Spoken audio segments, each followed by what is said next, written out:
Bueno, pues vamos a comenzar el segundo bloque de ponencia. Antes indicarles que llevo un rato hablando de las tarjetas para las preguntas, pero ha habido un pequeño fallo y no estaban. Ahora ya sí tienen todas las tarjetas en las que pueden formular las preguntas que deseen para la mesa y también se pueden seguir comunicando con nosotros vía Twitter con el hashtag #EficienciaDar. Bueno, pues comenzamos con el segundo bloque de ponencia. Lo vamos a iniciar con Mario Simarro Ruiz, gerente de la División de Tratamientos de Aguas Residuales de Silem. Nos hablará principalmente de la eficiencia energética en los sistemas de aireación de una EDAR. Por favor, Mario.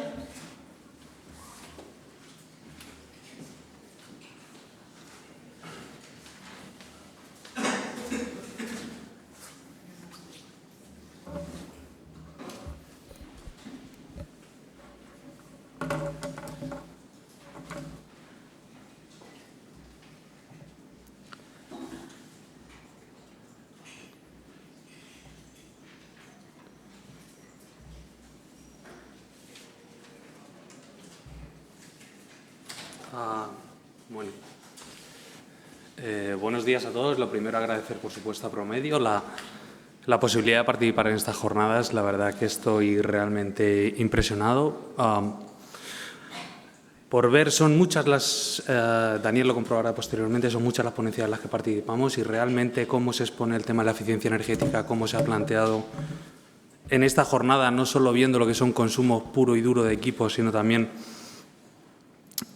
haciendo valer la parte de proceso. La verdad que me ha parecido realmente impresionante, ¿no? La verdad que felicitarte, Pedro, o sea, me ha parecido de lo más brillante que he visto en mucho tiempo, es cierto, o sea, me he quedado gratamente impresionado, ¿no? Y además porque indiscutiblemente represento a la otra parte, ¿no?, de lo que veíamos en aquella ecuación tan desarrollada y tan estudiada que han tenido, ¿no? Pues vengo a representar a aquella parte que estaba ponderado por ese 10% adicional, ese 1.1, que son el consumo de los equipos, ¿no? Los culpables de que al final la factura eléctrica suba, ¿no? Entonces, quiero tratar de ser lo menos comercial posible y tratar de que prevalezca el sentido de tecnólogo y, por favor, como se dice en todas las ponencias, sentidos libres de interrumpir, de que tratar de charlemos, de que sea lo más interactivo posible, ¿no? Dentro de esta ponencia que habíamos preparado cuando nos invitaron, versaba fundamentalmente sobre lo que era la parte de la aireación, ¿no? Silem es un fabricante a nivel global que tiene múltiples soluciones, pero hemos querido enfocarnos en lo que se nos pedía en esta ocasión, que era en el sistema de aireación. Indiscutiblemente queremos reforzar o potenciar la parte de Silem que tiene ese compromiso hacia la eficiencia. Pasaremos muy someramente. Disculparme en ese caso y posteriormente, bueno, una visión conceptual, porque sí es cierto que se está ponderando cada vez más cada vez hay menos concurso de obra nueva, cada vez hay más concurso de explotación y la verdad es que el ser más creativo en esa parte que les ayude a los explotadores a ganar ese tipo de concursos, pues está haciendo hacer otro tipo de reflexiones más allá de cambiar una soplante, más allá de cambiar una lobular por una de levitación, ¿no? Creemos que hay campo para recuperar, campo para bajar ese ratio que decíamos inicialmente y que los compañeros anteriores han nombrado. Veremos algunas cosas que también salen por aquí y también alguna adicional que, oye, pues que nos puede ayudar a mejorar ese tipo de ratios, tanto auditores como explotadores y demás, ¿no? Y final, bueno, estaba planteado el caso práctico. Ha habido un problema de tiempo y finalmente pues no hemos querido tratar de presentar ese caso vuestro de aquí de la Diputación de Badajoz con qué podíamos desde nuestro punto de vista aportar en ese caso. Pero veremos al final cómo distintas soluciones pueden aportar en términos de periodos de amortización, etcétera, ¿no? Nuestro compromiso con la eficiencia fundamentalmente ahora mismo versa sobre tres patas, ¿no? El sistema Concertor, no quiero extenderme mucho porque al final no ese era el objetivo de la ponencia. El sistema de agitación, que no sé si habéis tenido oportunidad, por ejemplo, de ir a Smagua, estuvimos hablando extensamente de ello. Y por último, bueno, pues las soplantes, ¿no? Fundamentalmente veis que hablo de equipos, somos proveedores de equipos, fabricantes de equipos y donde no tenemos equipos, como pudiera ser Turbomax, conseguimos acuerdos a nivel global, ¿no? Voy a pasar muy someramente por encima porque además posteriormente se va a hablar del tema de bombeos, de eficiencia en bombeos y bueno, no quiero solaparme con otros compañeros, ¿no? El sistema Concertor ha tenido lanzamiento mundial este año, es un sistema totalmente nuevo que incorpora, o por así decirlo, que es una filosofía global, ¿no? Ya no trabajábamos solo en el aspecto de mejora de eficiencia hidráulica de los impulsores, etcétera, sino que también se trabajó en el tema de cómo podíamos mejorar, ¿no? Pues a través de los motores, cuando llegamos a una limitación en los motores, pues también intentamos integrar la parte de control. Me llamaba mucho la atención porque, por ejemplo, desde Aquae se mencionaba mucho, si tenéis la oportunidad de hablar con ellos, pues también versan sobre ello, es decir, tenemos una tecnología maravillosa, dejemos a los fabricantes que implementen su tecnología. Es decir, si conseguimos equipos fantásticos, equipos maravillosos que luego se quedan en manos de un integrador, pues muchas veces no se les saca ese rendimiento, ¿no? Entonces, los beneficios que tiene, muy rápido, bueno, pues la gestión eficiente de activos, porque ahora, disculparme que vuelva, hablamos de un motor síncrono, de magnetización permanente, que lo que nos ocurre es trabajar o cambiar el concepto en un campo de trabajo mucho más amplio, ¿no? Entonces, porque ya no tenemos limitaciones de refrigeración de lo que es el motor, etcétera, de temas de ventilación, aunque fueran más sumergibles, y entonces nos permitía un rango muchísimo más amplio siempre que las consideraciones hidráulicas no lo permitieran, ¿no? Gestión eficiente de activos, porque al final con estos nuevos modelos, al final hablamos de 4 potencias, con 4 modelos, pues podríamos conseguir restituir o suplementar un parque de 120 modelos que había en la situación convencional, ¿no? Bueno, distinto del sistema de control del equipo, permite solucionar los problemas de bombeo sin atascos, mejorar la eficiencia energética, porque Versa o el objetivo de este equipo es en ese aspecto, y reducción de la inversión, porque al final llevamos el equipo, integra el variador, etcétera. No quiero extenderme demasiado porque no es el objetivo, disculparme. Una serie de características únicas que favorece este equipo, que realmente es un lanzamiento realmente novedoso. Y hablando de agitadores, lo que decía anteriormente, en Smaua ya se vio someramente este tipo de equipo. Puede ser interesante, por ejemplo, para el parque que tenéis actualmente de plantas, porque hablamos de empuje variable. Versamos mucho en cambiar el concepto de no hablemos de kilovatios, hablemos de empuje. Realmente vamos a hablar de lo que nosotros necesitamos. Nosotros necesitamos, para estar en un carrusel, necesitamos un empuje determinado para que esa materia mantenga suspensión, ¿no? De nada nos sirve, como ocurre muchas veces, que dicen necesito restituir un agitador de 3, 4, 5 kilovatios, ¿no? Vamos a ver realmente lo que necesitamos y en función de eso elegiremos el equipo adecuado, ¿no? Entonces, ¿qué ocurre? Que queríamos reforzar la idea de, cuando hablamos de rendimiento, cuando hablamos de eficiencia energética, pues en el numerador tenemos lo que es el empuje, que es realmente lo que necesitamos, y en la parte inferior tenemos lo que es el consumo eléctrico, ¿no? Entonces, la potencia consumida al final es inversamente proporcional a las revoluciones y al diámetro de pala. Entonces, es interesante porque esta fórmula nos induciría a pensar que a revoluciones muy bajitas nosotros mejoraríamos el rendimiento. No sé si ve el cursor. Bueno, cierto. Y que menor diámetro, perdón.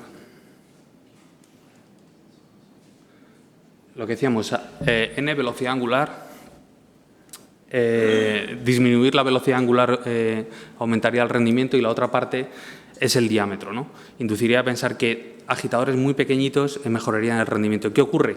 Que además el diámetro está directamente relacionado con el empuje con una potencia a la cuarta. Es decir, de nada nos sirve poner agitadores muy pequeñitos que realmente no generan ese empuje que realmente es lo que necesitamos. Es por ello que al final lo ideal, lo que se entiende, es que tendamos hacia agitadores, no los compactos convencionales, no los compactos que teníamos. Lo que decíamos anteriormente, tenemos que reflexionar sobre los criterios de diseño que tenemos actualmente. No podemos llegar en un flujo pistón y meter en una cámara anóxica un compacto por Real Decreto. Porque lo hacemos así habitualmente, pues venga, uno, que me encaje y fuera, ¿no? Si realmente hacemos un ejercicio y tratamos de analizarlo, ¿por qué no pensamos en este tipo de agitador, tipo banana, que nosotros decimos, de acelerador de corriente, en una cámara anóxica? Hicimos ese ejercicio interno nosotros dentro de la compañía. Y al final, en ese foro común que encontramos los distintos países, llegamos a la solución o a la conclusión de que cada vez se está implementando más este tipo de agitador en cualquier tipo de situación, en cualquier tipo de cámara. No lo pensemos únicamente para un carrusel para acelerar, ¿no? Entonces, porque al final Aquí, bueno, pues vemos el empuje que puede permitir cada uno de ellos. En agitadores compactos estamos del mismo orden, pero cuando hablamos de eficiencia y hablamos de una eficiencia específica dividida por los kilovatios, vemos que los agitadores de este tipo en todo momento te generan un mayor ratio, ¿no? Que nos ayudaría, como decíamos, a mejorar el ratio energético de nuestra planta. Al final es criterio conceptual. ¿Cómo lo hacemos? Si lo hacemos en base a un criterio de operación, tenderíamos hacia agitadores grandes y bueno, pues al final queremos ser honestos y cuando queremos mayor flexibilidad, porque el tema de accesorios, etcétera, es más limitado, pues podríamos tender hacia un agitador del otro tipo. Pero con la premisa de la eficiencia, pensemos en un agitador, en un acelerador, no únicamente para carruseles, sino para otro tipo de instalaciones. Podemos tener por ejemplo, en un espesador, cómo varía en función de la materia seca que nosotros podamos tener, los consumos son realmente espectaculares, ¿no? Entonces, ahí incorporar un equipo compacto, aunque sea de magnetización permanente, nosotros los tenemos, no tiene absolutamente nada que ver con este tipo de equipos. Es por ello que Silem trató de desarrollar un agitador que uniera, por así decirlo, la parte de concertor en bombas, tratar de extrapolarlo a agitadores. Tenemos un agitador que incorpora la parte de control, que le incorpora en el cabezal, motor síncrono de magnetización permanente y bueno, y el diseño de los álabes de 2 o 3 palas. La otra parte que Silem ha tratado de desarrollar y potenciar es llegar a acuerdos en aquellos equipos que no tenía dentro del portfolio y ir hacia las soplantes de levitación, que al final parece que son, en muchos casos, la panacea, pero hay que ser sincero, vamos a tratar de plantear este tipo de equipos cuando sea coherente implementarlo. Son equipos de un valor muy importante. No cambiemos una lobular sin criterio. Vamos a tratar de ver dónde encaja. Sí es cierto que dentro del portfolio, nosotros, aunque tenemos las soplantes de levitación magnética, también tenemos levitación por aire. Y sí es cierto que comparando ambas tecnologías nos ha parecido mucho más interesante la levitación por aire. ¿Por qué? Muy breve. El rango de trabajo. Al final, las soplantes de levitación magnética, esta soplante tenía unos saltos muy determinados, trabajaba en un rango muy amplio. ¿Qué ocurría con la soplante de levitación magnética, de levitación por aire? Lo que hemos permitido es segmentar mucho más el rango de caudales que podemos trabajar. Luego lo veremos. Estuvimos recientemente con un usuario final y se sorprendía del rango de caudales que podíamos llegar con una presión diferencial de 0,6, 0,5 habitual, que podíamos llegar con un único equipo, ¿no? Es realmente sorprendente y además, por lo que decimos, también por la parte por abajo, llegamos hasta 15 kilovatios. Estaríamos en un rango de trabajo que podrá, por así decirlo, puede cumplir zonas anteriormente destinadas únicamente a soplantes lobulares o soplantes de tornillo y por la parte superior a las turbo o las de levitación, ¿no? Es por eso que muchas veces tratamos o veréis que parece que es un equipo que nos atrae muchísimo más que el de levitación magnética, ¿no? Una serie de características adicionales, perdonadme, no me quiero extender, pero quiero también hacer ese ejercicio, lo que hablábamos, es decir, alguien pudiera pensar del tema de las limitaciones que puede tener una soplante de levitación por aire. No pongo marcas. Directamente como tecnólogo, como decía anteriormente, que creo que es el origen o el objetivo fundamentalmente de estas jornadas, ¿no? Una soplante de levitación por aire al final te limita el número de arranques porque tiene una parte de desgaste. El eje descansa sobre un elastómero que hasta que no se establece el colchón de aire sufre un rozamiento. Por eso tienen esa limitación. En este caso con Turbomax llegamos a 55.000. Podríamos decir, bueno, es mucho, es poco. Al final pensemos que 55.000 podemos llegar con 10 arranques al día aproximadamente, podríamos llegar a una vida útil de 15 años. 15 años una soplante permanente, ¿eh? O sea que al final es por ello que no entendemos que sea una limitación como tal, ese tipo de situación y la verdad es que irte a más de 15 años con un equipo trabajando 24/24 los 7 días de semana realmente no es realista y al final tenemos que irnos a mayor vida útil del equipo, ¿no? No insisto más. La verdad que, bueno, es un equipo muy interesante y que lo tengáis en mente porque no solo pensemos en levitación magnética, o en soplantes de levitación, para grandes caudales, sino que también hay soluciones ya en el mercado para pequeños caudales, para pequeñas depuradoras, para pequeños biológicos, ¿no? Este es el rango que mencionaba anteriormente, que las tenemos desde, bueno, pues desde 15 kilovatios, aquí se nos cortó la tabla y no llegamos a las grandes de 750, pero bueno, la verdad que mostrar únicamente que el espectro es muy amplio que se puede cubrir en este caso, ¿no? Era demasiado el contenido que quería decir en esta ponencia y por eso veis que voy un poco rápido y me voy acordando de cosas porque al final me parece interesante no saltarme ciertas cosas aunque vea que me voy a quedar sin tiempo. El problema en una soplante de levitación es estar fuera del punto de máxima eficiencia. ¿Qué ocurría? Cuanto más segmentados estemos, mejor. Lo que decíamos, soplante de levitación magnética, ¿qué ocurría? Nosotros tenemos 4 equipos únicamente. La más pequeña es de 90. Si vamos a funcionar en 40, 42 kilovatios, pues no parecía razonable, ¿no? Por eso el potenciar esta serie de equipos, porque la verdad es que nos permite siempre estar en un punto relativamente óptimo, relativamente cerca del máximo de eficiencia en cada una de las situaciones, ¿no? Y el objetivo de la ponencia era llegar a este capítulo, ¿no? A este apartado. ¿Cómo podemos mejorar la aireación? ¿Cómo podemos mejorar en un biológico que nos enfrentamos, que nos encontramos? Pensemos en una área existente. Entonces, podríamos o trabajar sobre los equipos. Lo que decimos, vamos a ser coherentes, no vamos a tratar de reemplazar equipos porque sí. Vamos a ver que esos periodos de amortización, periodos de retorno de la inversión, sean coherentes con nuestro objetivo, con nuestro plan de inversión y demás, ¿no? La otra parte en la que podemos también mejorar es en el diseño de aireación, lo veremos posteriormente. Es decir, ocurre un poco al principio, ¿no? Lo que llevo comentando varios ratos. Podemos diseñar bajo varios criterios, también lo decía Pedro en su ponencia, bajo un criterio únicamente en función de los CAPEX, de coste de operación, perdón, de coste de adquisición, con lo cual voy a tratar de poner el menor número de difusores posible y que pase el mayor caudal posible de aire por difusor, veremos el impacto que tiene, o desde el punto de vista de un explotador, desde el punto de vista de costes de operación, desde el punto de vista de la factura eléctrica, que al final voy a tratar de diseñar una parrilla lo más eficiente posible. Lo veremos que al final siempre hay que encontrar soluciones de compromiso, ¿no? En ese caso.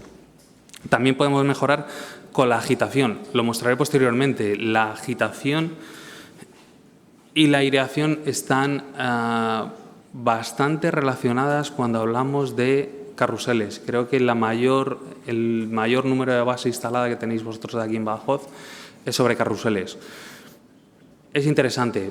No sé si hasta qué punto de vista es lo que mostraremos posteriormente, lo conoce todo el mundo o no, pero a nosotros nos parece interesante mostrarlo, que reflexionemos y que lo veamos, ¿no? Nosotros también estábamos viendo la posibilidad de comprar equipos de efecto Doppler para tratar de medir velocidades, porque al final cuando tú tratas de un empuje, lo que quieres mantener es una velocidad en tu carrusel para que mantenga. Hablemos de ese 0,3 metros segundo, trataremos de optimizarlo en función del diseño, pero veremos que la agitación tiene un impacto sobre la aireación. Mejorando nuestra agitación podemos mejorar la aireación, ¿no?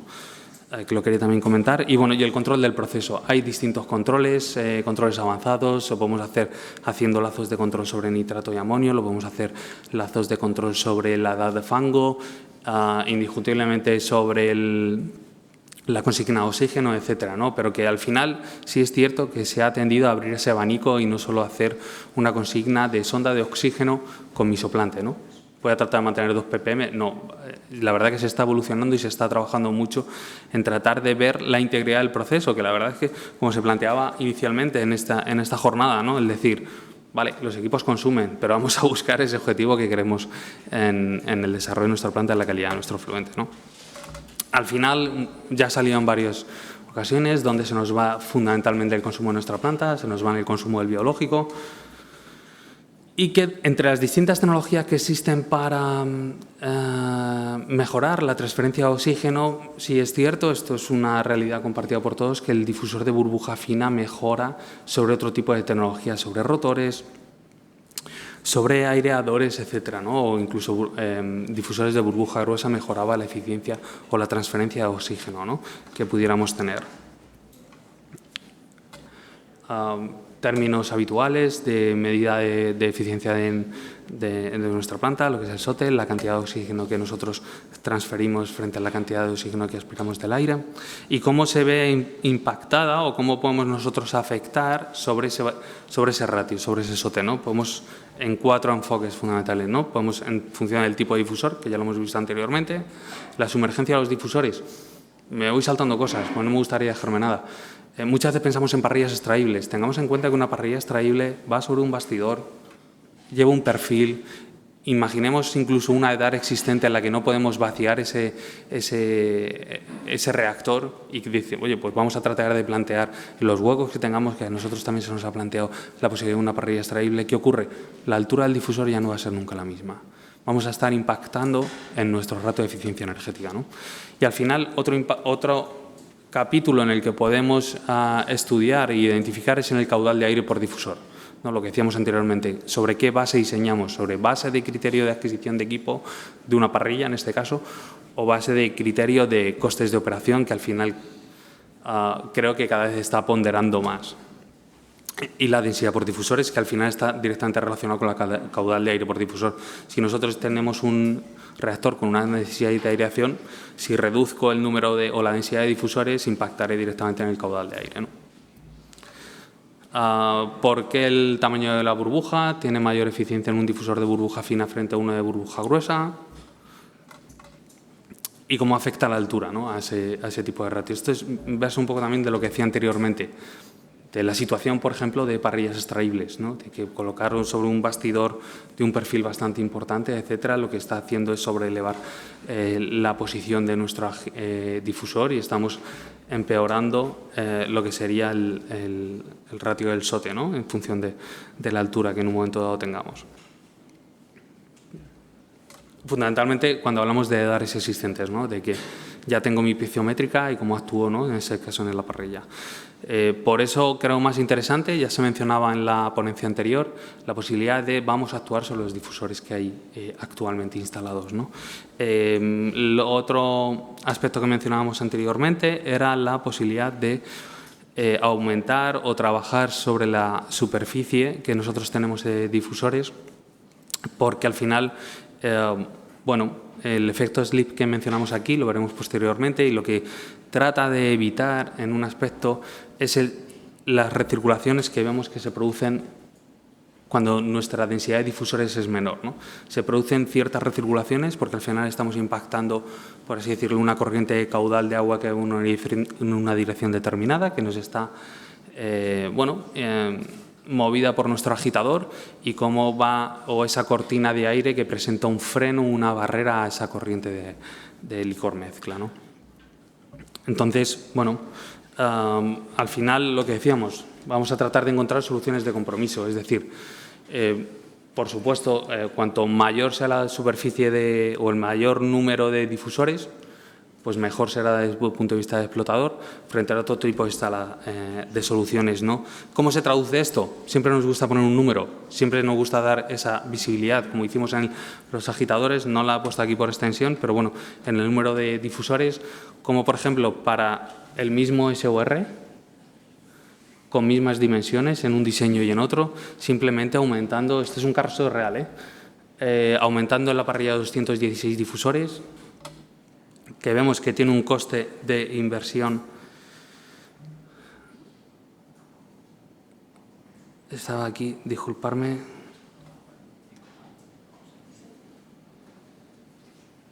Ay. 6.000 euros, disculpad.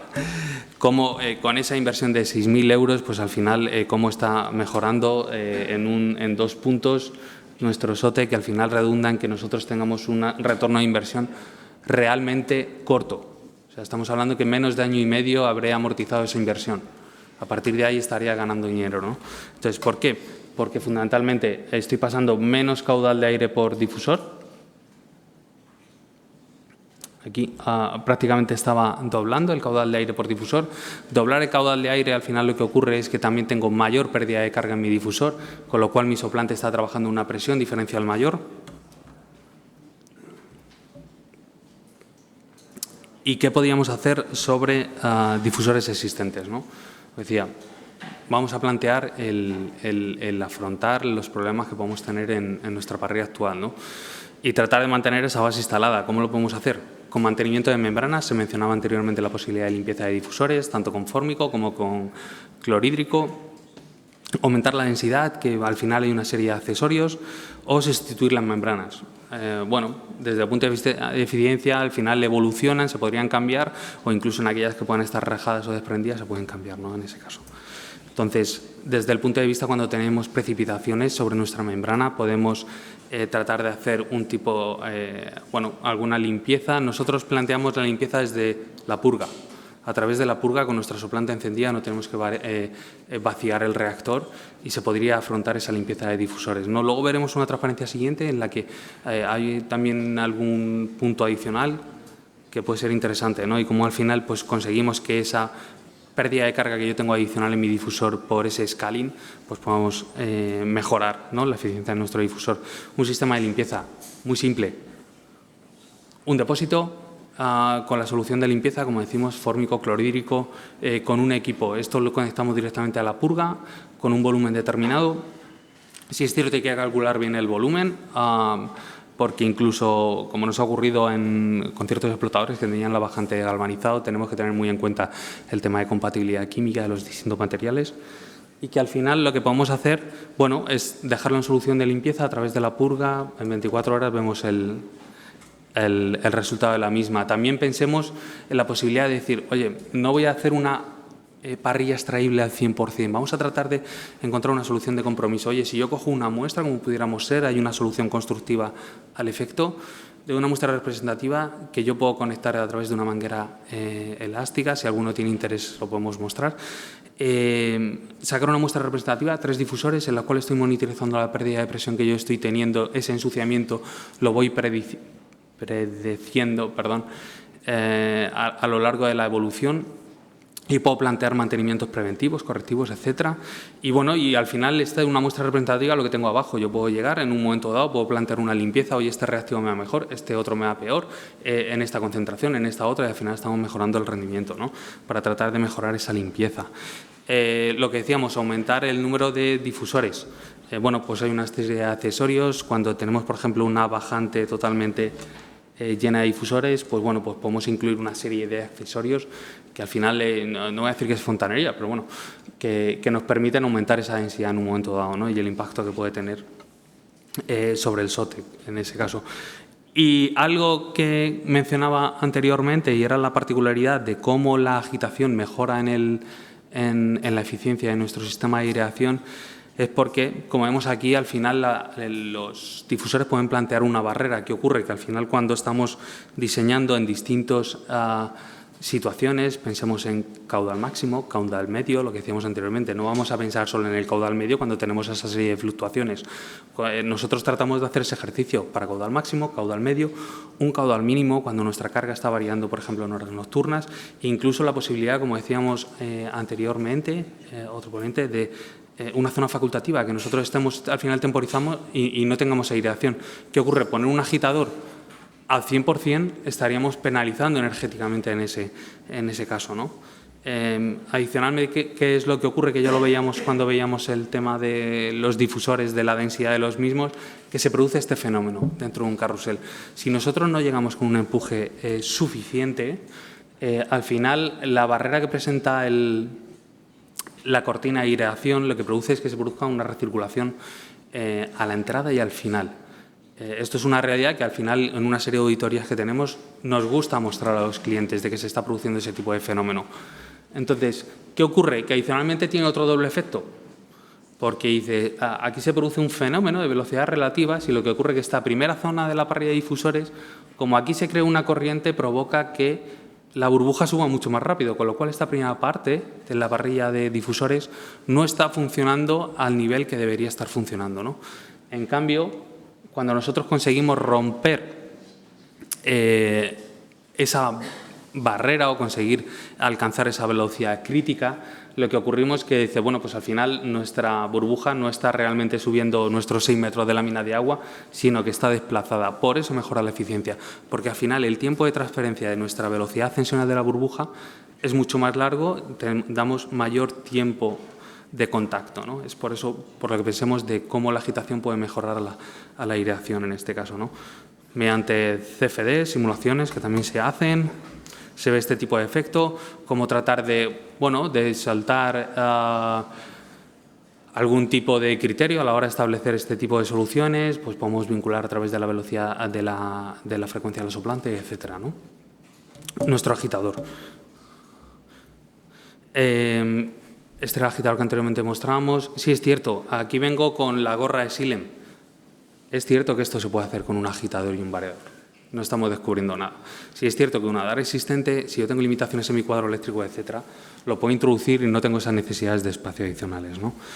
Como también nosotros requerimos empuje variable cuando hablamos de cámaras anóxicas, como al final estamos cambiando lo que es el volumen que realmente necesitamos, y no tendríamos que poner un agitador al 100%, el impacto que decimos que supone, incluso lo que decíamos, magnetización permanente, un agitador compacto. Estos dos últimos son compactos, el superior de magnetización permanente, al final tiene una inercia, una mejora en ese ratio, pero frente a los banales no tiene absolutamente nada que ver. Por eso decimos, y estamos hablando de mismo volumen, dimensiones, misma velocidad, por lo cual, bueno, os animamos a que no penséis solo cuando habláis de eficiencia energética en la posibilidad de cambiar por un agitador que tiene un motor más eficiente, sino una configuración distinta, ¿no? Únicamente agradeceros a todos y, bueno, lamento ir siempre tan rápido porque me gusta contar muchas cosas y no dejarme nada. Y nuevamente agradecerle que nos permitierais poder estar aquí con vosotros. Muy amable.